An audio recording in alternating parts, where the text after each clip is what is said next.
today. I want us to be bold in our... So there were a couple of titles that I had worked through for this message. And the one I landed on is actually thanks to my daughter, Charlie. I hope you don't mind I share this, but you were inspiration for me for this message. And my daughter is on the cusp of being a teenager, and I have Charlie and Avery here, my two oldest. Raise your hands, guys, so everybody can see how beautiful you look. Look at them. And yesterday we were having a conversation with Charlie, and Melinda made a statement, and Charlie said, "So?" And it wasn't a big deal. It was just like, "So?" Like, and what's that supposed to mean? And I remember when I was about 13, I was living with my grandparents, and my grandfather told me to do something. And I was like, "I don't want to." And he goes, "Well, you better, or this is going to happen." And my response was, "So?" Y'all remember, right? Who has teenagers or had teenagers? Who here was a teenager once upon a time, and you uttered those words to your parents? And if you came from a certain generation, there was a response. And my grandfather, had he been able to get up off the couch because he was sick at the time, he would have beat me with a belt. I can tell you that right now, because I saw the look in his eyes. And I didn't recognize it then, but now I'm a father, and I see the same look in my eyes sometimes. You guys know what I'm talking about, right? Where, if I had a belt on, it would, the whip move. I said, "So?" And I thought I was a man, 13. "So?" And he put me in my place. And I say all that because in this text that we just read, multiple times we see the word "so." And so it means therefore. As a consequence of what was just spoken, so this happens.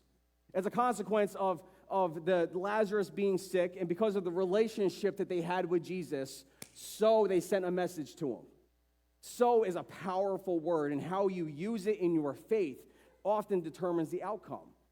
And as I was preparing for this past week, who here orders everything from Amazon? Yes? Raise your hands, ladies. I know there's boxes outside your door right now. You saw the picture pop up on your phone. Amen? It was so, me and Melinda had to get separate Amazon accounts. It was that bad, okay? But I'm still the return guy. I'm still the one that returns everything.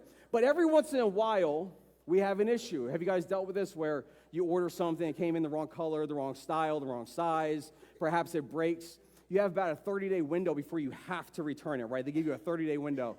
Well, if you call customer service and talk to them, first of all, they're so friendly. 2 o'clock in the morning, "Hello, Amazon, thank you for being a loyal customer. What can we do for you today? This product I bought broke. I'm so sorry to hear that. My deepest, sincerest apologies, sir. What can we do to make it right? I'd like a refund. No worries. Let me get right on that. Okay, that money is officially back into your bank account as of in 2 days, and we're going to send you a tag where we'll pick it up or you can give it to us free of charge." And I'm like, okay. You go in expecting to have to put up a little bit of a fight sometimes. You know what I'm talking about? You ever been in DMV back in the day before they had the current system? You are waiting. The wait's not even bad anymore. It's a 30, 45-second hold, and they're picking up, and, "Hi." I can't do the accents because every single one of them has accents. And, "Hi, this is Amazon. Thank you so much. What can we do for you?" And it's amazing. But at the same time, who here has dealt with Allegiant? Oh, my gosh. If you ever have to deal with customer service with Allegiant, you better be prepared for a camping out trip. You need to bring snacks, a latrine, because you can't leave that phone for a second. I've been on hold for 3 hours to have the woman pick up and say, "What can I do for you? I have this problem. I can't do anything for you. Thank you," and hang up on me. Who's been there, right? It's amazing. And it's funny how we go into our faith and our prayer time, and we expect God to be like Amazon, don't we? 24/7 care. He's just going to pick up your prayer line. "What can we do for you today?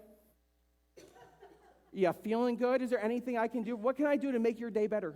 And we want God to respond like Amazon. "I want a full refund. I want you to give me above and beyond." The best is when they tell you, "Go ahead and keep the product, and we'll send you a new one." That's just glorious when that happens. But isn't it frustrating that we have these expectations of God to be like this man-made system, and most often, if we're honest, it's not. Most of the times when we pray, when we seek God on something, it's not an immediate reaction, which is a problem for us because everything we do in our culture, in our lives, is immediate. Every single thing. We post something, and within 30 seconds, we're checking to see who's liked it. I know you guys don't do that. I'm speaking from personal experience. I post, and 30 seconds in, I'm like, "Why ain't nobody liked my stuff yet?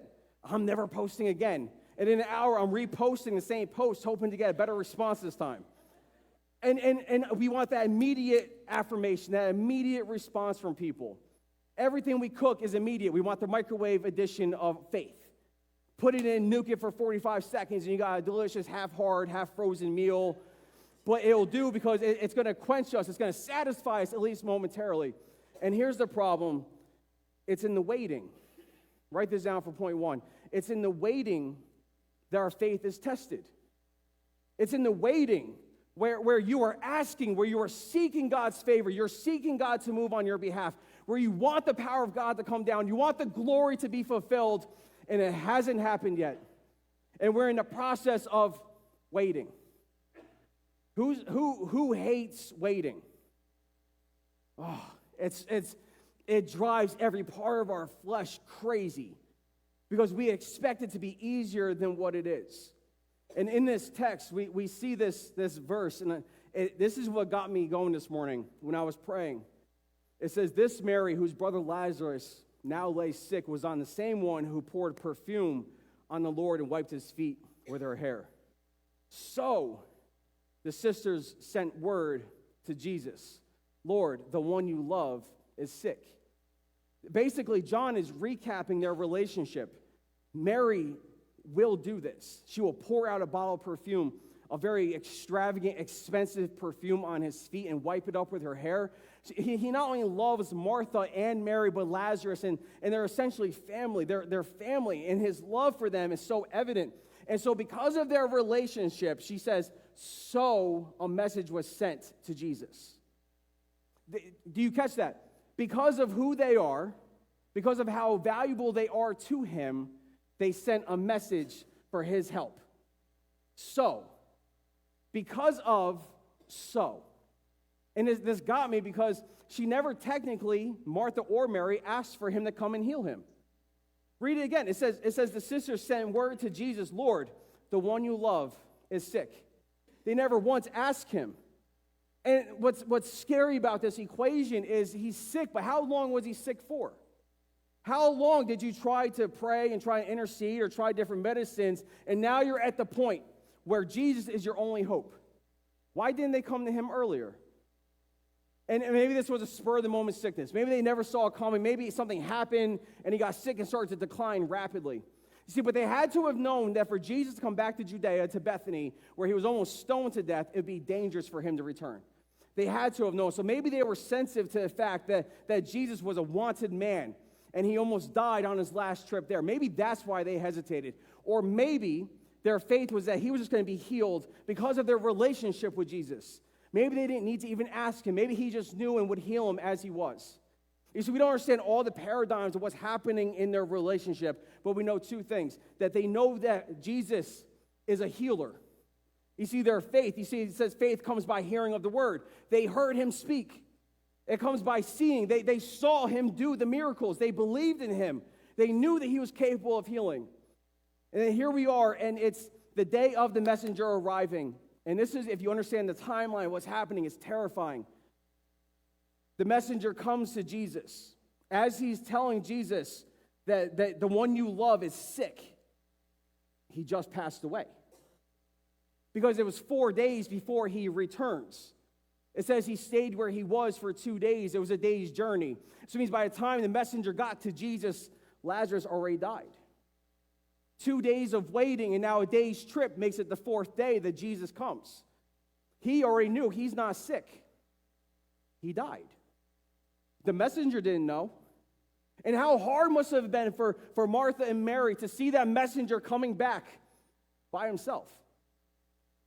Because they told him everything he needed to know. The one you love is sick. Why didn't he return with the messenger? You see, what's amazing about their superstitions that they had about this was they believed that the soul would remain inside the body for 3 days.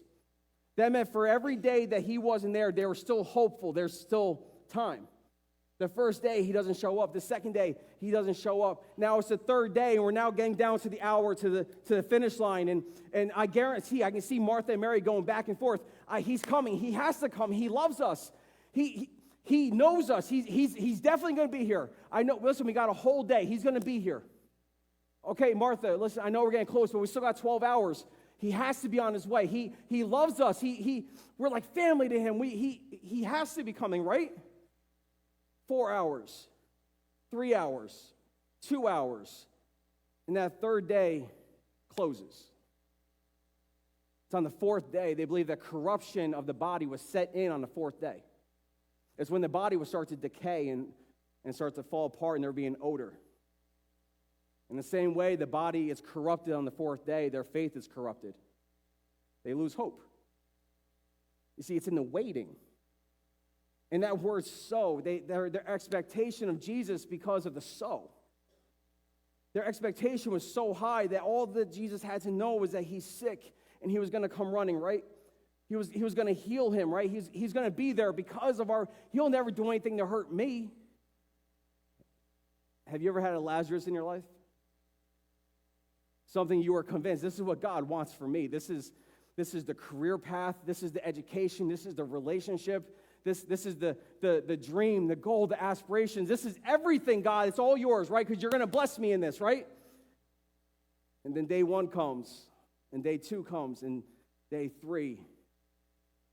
And we find ourselves in the same place as Mary and Martha. They're losing hope. They're losing hope. It's not working out the way they thought that it would. But I have to remind you that it's in the waiting that our faith is tested. It's in the waiting. And I got to tell you that some of the worst things that I've ever walked through, where I've endured, and I didn't get the outcome I wanted, and things didn't go the way I planned, it's in those moments that my faith grew. Because I had to come to the conclusion, either I believe God is who he says he is, and he is sovereign, and he knows something that I don't know, or I'm going to give up my faith. And when I saw those two things on a scale, there is no comparison. That means I can walk through hell, and I know that he is still good. I can walk through the valley of death, and I know that he is with me. That I can go through everything that would break my heart and tear me apart, and I know that he's still by my side. And this is what they're having to experience. And Jesus responds. I want you to write this down for point 2. He loved them so. He loved them so. Could you imagine the cliches that Mary and Martha would hear today if this was happening? Well, Mary, Martha, don't forget John 3:16. For God so loved the world that he sent his son Jesus. Just saying that, knowing what they're enduring, like, I'm getting heated. I'm like, okay, so he sent his son, right? Well, why didn't he come 4 days earlier?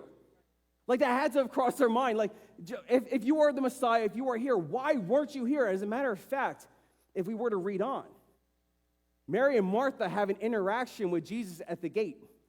And when he gets there, Mary, I love their boldness. They come up to him like, where were you? I'm glad you're here, Jesus. I know you're going to comfort me because we're mourning, but why weren't you here earlier? It's been 4 days. You're the healer. If you were here, you could have stopped this.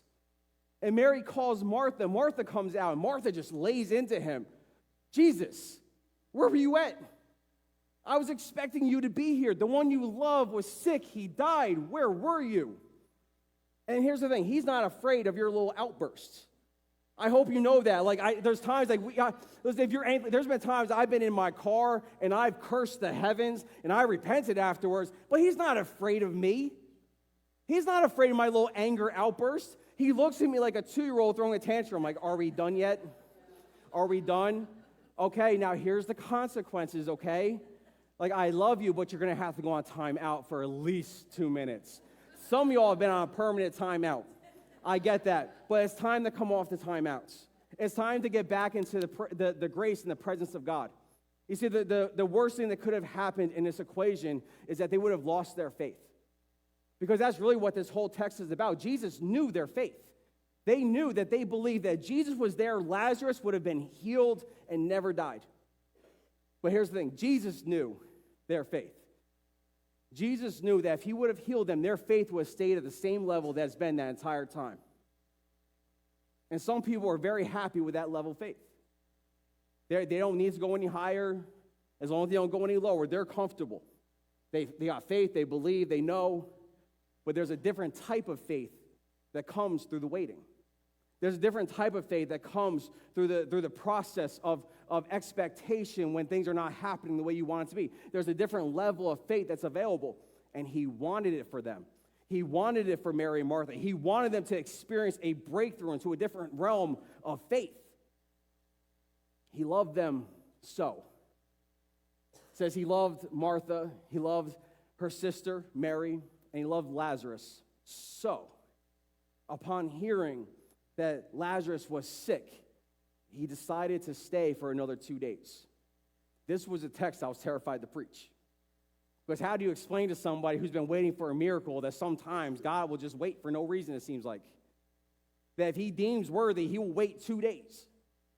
How do you explain to somebody? Because in all honesty, in that period of waiting, we gain frustration, we gain impatience, and we want things just to work out the way we want them to work out. And every single person in here has been in the place of Mary and Martha. We have found ourselves feeling hopeless and lost, and we sowed all of our faith into something happening, and it didn't turn out the way we expected. But when you come to the end of that line, when you have worked through every possible what if, and sometimes you have to just work through the what ifs. You have to sit down and say, well, if this happens, then what's next? Okay, well, if that's the worst thing, then what's after that? And when you come to the end of the road, you will realize that God is still faithful, that God is still good, and yeah, it didn't work out. Do you want to know what's funny? In this entire reading of this text, has anybody caught on to the fact that Jesus could have just spoke a word and he would have been healed from a distance? Like I don't know about you, I read this text, I'm like, why didn't he just go?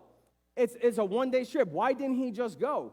And I completely forgot, oh yeah, this is the Son of God. And if he wanted to, he could have just simply said, be healed, Lazarus, and right there in that moment, he could have received his healing. We put on the burden of the travel and him not being there on time, as if Jesus is bound by time, as if Jesus is somehow restrained by the things of this world, and he's not. And I got so caught up in thinking, like, well, why didn't he just go immediately? Why didn't he just drop everything he's doing? Because he doesn't need to. I would love to tell you the exact reason why he would do certain things, but the truth is, I can't question him. I have no leg to stand on. Without him, I'm literally legless, okay? Every single one of us, we have no right, no reason to demand answers. But he saw it worthy to wait, and so they waited. They waited, and as I was preparing this, I'm in the back, and I'm looking around the room, and I could feel it. I don't know who it is, but there's at least one of you in here. I could feel it. You've come to that place where you've lost hope.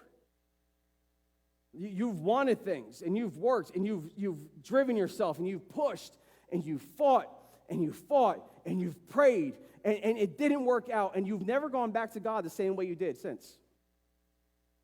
Trust was broken in your mind. Trust was broken. He didn't do it in your favor. He wasn't watching you. And so ever since then, you have not gone back to God the same way you did that first time. And ever since then, you've relied on your own strength. You've relied on your ability because you don't trust him. I'm not going to ask hands, but I believe this is for somebody specific today. You have to start trusting him again. If you don't trust him, you won't go to him. You won't ask him. You won't plead for him to move. I understand that we've been hurt. We've all been there. Has anybody been hurt by life? There better be every hand in the air, because otherwise, why are you even here? Amen? This is a hospital, right? This is where people come when they've been hurt. At the same time, this is outpatient. You are healed and you are recovered. Every once in a while, you got to come back just to check up on yourself.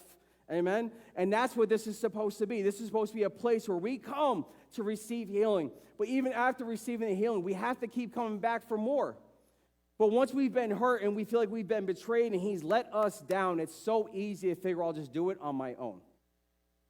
And unfortunately, that's why some of us require like really bad things to happen around us to drive us back into the arms of God. Some of us endure really hardships because it's the only thing that will get our attention. And it will bring you to your knees to bring you to this place where Mary and Martha are. And so the word so. So when he heard that Lazarus was sick, so. Because he knew something that we didn't know, because he saw something Mary and Martha didn't know, so. Therefore, he waited an additional 2 days. And this is not a popular message, I get that, but he loves you so. He loves you so much that there are going to be times when he's going to leave you wanting more. Why? Because in the waiting, our faith is made stronger. In the waiting. Sometimes our faith is made stronger through the answers that we didn't like. I was going to share a little bit about JoJo. Who here is familiar with that story of JoJo? Perfect. So Melinda and I, when we were dating, about to be engaged, had an opportunity to take in some of her cousins. And we had them for a year and a half, going on 2 years. And the youngest, his name was JoJo. He was 6 months old when we got him. Little tiny peanut guy. And we just fell in love. And now, I know we're not supposed to say that because they're not our children, right? That's the stigma behind it. Like, well, they're not. No, that was my son. These are our daughters. We invested in them because we loved them. The same way Christ loves us, we loved them. And little JoJo had a seizure disorder. And we found that out one holiday, the first couple of weeks when we had him, he went into a grand mal seizure. It's a 4-hour-long seizure. And he was so tiny, they couldn't find his veins. And so as we're rushing to the hospital, as this little baby is seizing, we're praying, and we're laying our hands on him, and we're rebuking any attacks. And there's a lot of attacks demonically from the family. There's a lot of things that happen. And so we're praying, but the seizure didn't stop. And we're praying, and we're believing. I mean, we put everything into, we prayed, and we prayed. We get him to the hospital, and they finally get the seizure to stop. And we find out just from his birth, there's going to be this issue, this ongoing issue. For a year and a half, we dealt with these grand mal seizures. At least 1 week out of every month, we were in a hospital for a full week because he had a seizure, and we had to get him back to normal. And this was the glory of God, because every single time he would have a seizure, you would think that he would regress. He moved ahead. Things that he had trouble doing before the seizure, he got immediately after. That is the grace of God. That he was able to grow and to push through and to thrive even under seizures that were keeping him at bay for hours on end. A year and a half, and we're about to get married, and we desperately needed a vacation just to gain some kind of sanity. And while we're gone, they returned the children back to their mother. Never got to say goodbye. They were gone. The first thing we found out as we come into harbor, they put the kids back with her. They thought it'd be easier this way with you guys not in the picture. And to come to find out that while he was with the mother, he would cry out for us in the middle of the night. You can understand the heartbreak that we felt. The prayers that went out for those children, the countless nights of sleep where we would just be awake, keeping an eye on him, worried that he might have a seizure. The hours invested in watching and seeing every little detail of his eyes, because you could always see it in his eyes. And in the midst of this, we grew closer together. And it didn't work out the way we wanted. We wanted him back. We wanted him. We wanted our son back. We moved to Florida. We came down here. We got involved in churches, and I started the path of becoming a pastor. And then we get a call one day that JoJo has suffocated in his sleep. 4 years old. And we went back to New York. And this little baby who was a year and a half, 2 years old, was now in a 4-year-old's body, and he was gone. And it was one of the most difficult things that we have dealt with, and to this day, he still comes up. Not that we're not healed, but he still comes up. The pain of the void. That part of our heart that can never be filled by anything else because it was a place just for him. And it comes up. And I can see in the faces, there's so many of us in here that you have a void in your heart. There's a place that you've reserved for a dream that never came out the way you thought. A hope that you had, and this is, I want you to write this down for point 3. There's still time. There's still time. But here's the catcher, right? You ever seen in the games where they say, listen, there's still time on the clock. Get your head in the game. That's one of the worst things you can do when it comes to your faith. Because your head will tell you all kinds of lies to prevent you from doing what God's telling you to do. But there are dreams in this room, Lazarus's, that you have just given up on. You've moved on. You don't even give it a second thought, except for maybe when it pops up in the middle of the day, and you just kind of brush it off. I'm too old. Listen, my time has gone. I'm too old to go back to school. I'm too old to learn a new trick. I don't have the money. I don't have the resources.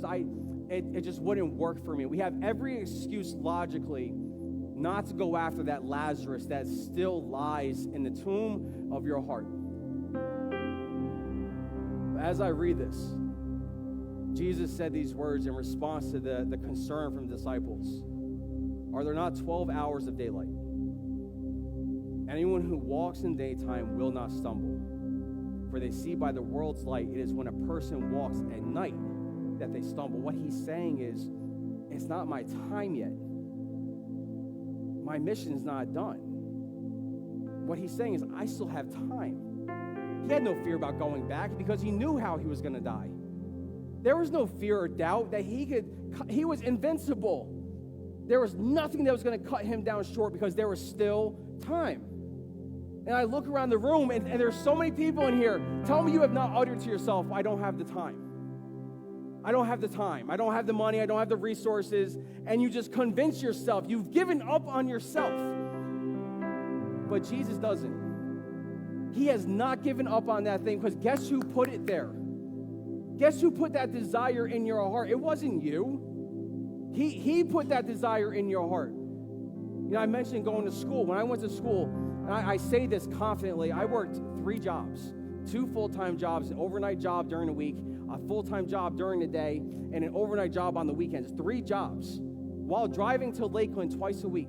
And I graduated with a 3.67 GPA. Absolutely. But I don't say that to brag as if I did it in my own strength. It is by the grace of God that I even made the trip. I can't tell you how many times I got home and I'm like, I don't remember driving. I don't know how I wrote papers. It is the grace of God. I don't know how I got A's on things. My entire life I never got A's. I got A's all through the schooling. How? It wasn't me. It was the grace of God. And when you start doing what God tells you to do, there will be a grace on it. Trust me, by all means, it was not easy. Yes? There was nights I just cried because I'm exhausted. I just wanted to stay home in bed with my wife, and I had to go to work. It was not easy by any means. It was challenging, and it requires sacrifice from us. But I would not be here today if it wasn't for me doing what he told me to do when he said to do it. And if you are here, guess what? You still have breath in your lungs. There's still time. There's still time for that thing that he placed in your heart. Stop listening to your head. I'm too old. It's too far beyond. It won't happen. Nobody will. Nobody can. And all these things that we whisper to ourselves to stop us. It is a lie. Because if he told you to do it and it's still daylight, it means you still have time. And I'm not saying it's going to be easy. It's going to require sacrifice. But if God told you to do it, there will be a grace on it. There will be a grace on it. Spoiler alert. Jesus comes back. He meets them at the gate. And he says, take me to his tomb. They were rich. They had some money. He says, take me to his tomb.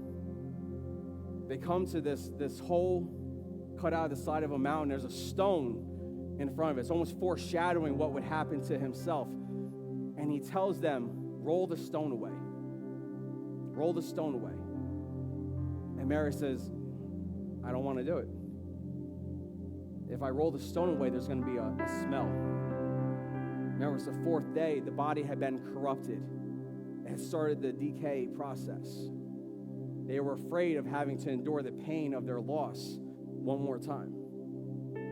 Nevertheless, they rolled the stone away. They rolled it out of the way.